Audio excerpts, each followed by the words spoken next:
Give me 3 key words for an England cap.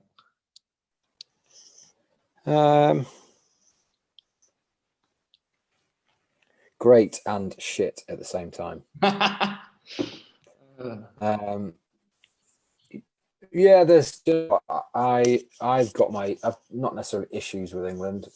Things were kind of great for me at times for England, and things were really, really bad at times. So I've got a bit of a love-hate relationship with my international career, and still do, even though I'm retired now. There are things that I could have controlled and done better, and there are things that the environment that I was in didn't help with either, and could have been better. So I as much as I feel unbelievably grateful to have had those opportunities, I still think that I have not quite achieved what I wanted to. Yeah. Because it's interesting you say that, because obviously England, when did you first play for England? 2001, was it? 2001 I was capped, yeah. Yeah.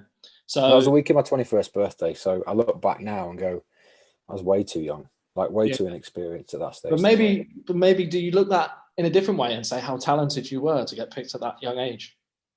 Oh yeah. I mean, that's a great way of looking at it as well. And as I said to you before, I feel very fortunate that I was in that position. Like Clive Woodward put trust in me to throw me into the squad of a team that had been functioning like together for years. For me to break into that was really, really difficult to even to be heard. Like when you've got the likes of Johnson, Delalio, Back, Hill, Leonard, Wilkinson, Greenwood. I mean, you can keep reeling off this World Cup winning team, and I was part of that squad.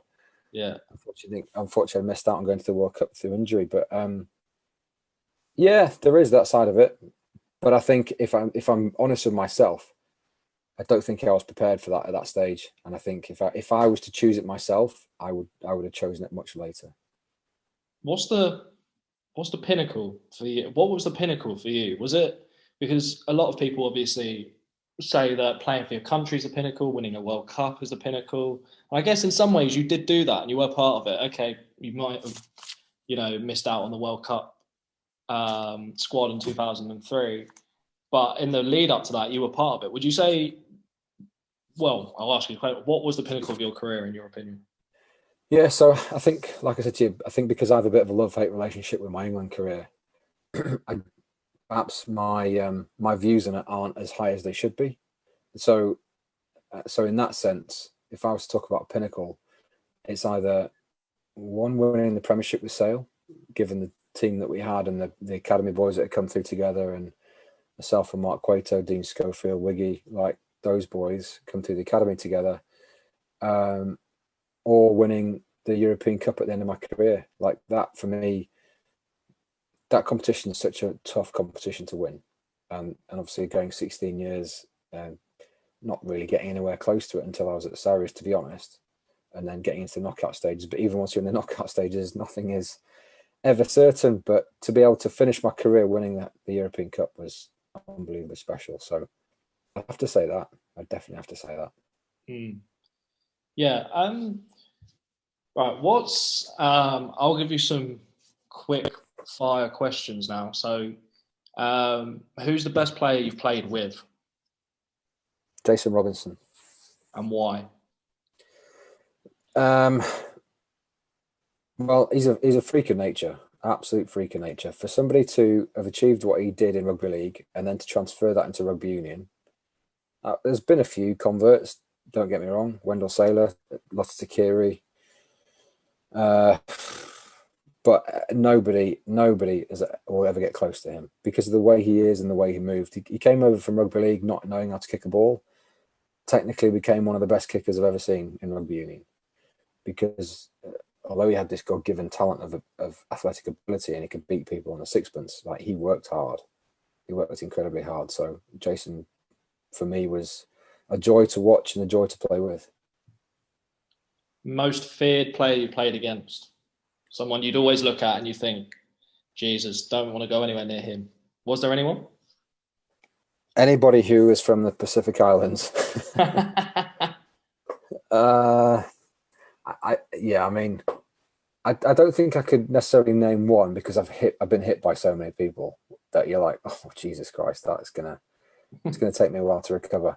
I think collectively New Zealand, there were games against them where I honestly couldn't recover for the whole week Yeah. after. It felt like I'd been hit by a bus. And that was even when I was young as well. So it shows how physical they were in those games. So fearsome, yeah, definitely New Zealand more than anything else.